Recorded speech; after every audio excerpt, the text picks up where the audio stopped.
आता शिर्डी माझे पंढरपूर ही आरती होईल।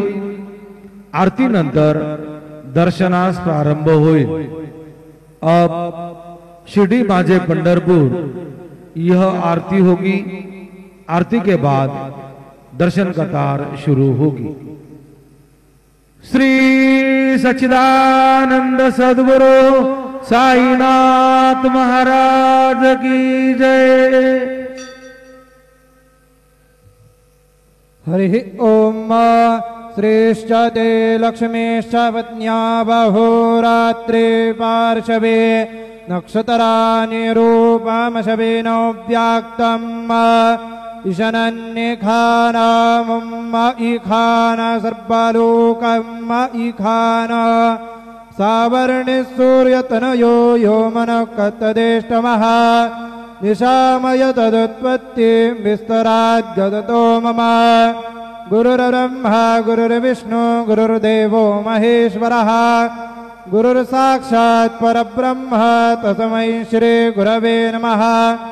सद्गुरु श्री साईनाथ देवतेभ्यो नमः।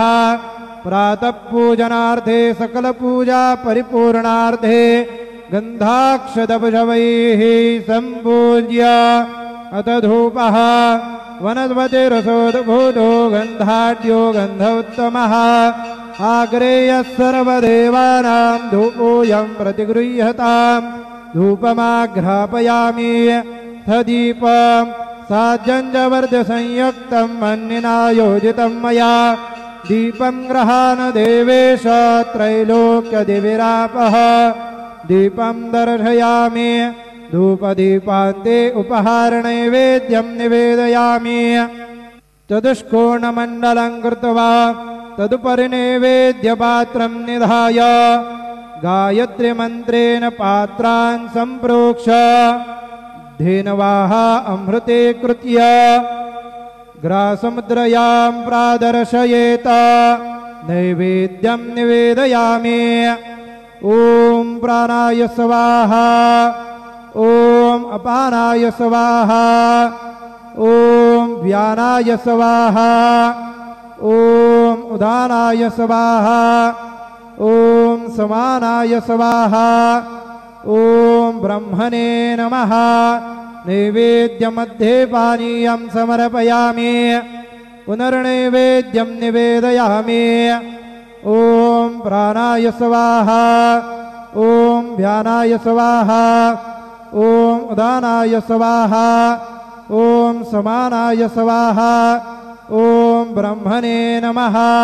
नैवेद्यं समर्पयामि। हस्तप्रक्षालनं समर्पयामि। मुखप्रक्षालनं समर्पयामि। क्रोधवर्धनार्थे चन्दनं समर्पयामि। सद्गुरु साईनाथ देवतेभ्यो नमः। प्रार्थना पूर्वक नमस्कारान् करोमि। शिर्डी माझे पंढरपूर साई बाबार मावर बाबार मावर साई बाबार मावर शुद्ध भक्ति चंद्रभागा भाव पुंडलिक दागा पुंडलिक दागा भाव पुंडलिक दागा। याहो अवघे जन करू बाबांसी वंदन साईंसी वंदन करू बाबांसी वंदन। जणू म्हणे बाबा साई धाव पाव माझे आई धाव माझे आई धाव पाव माझे आई। श्री सच्चिदानंद सद्गुरु साईनाथ महाराज की जय।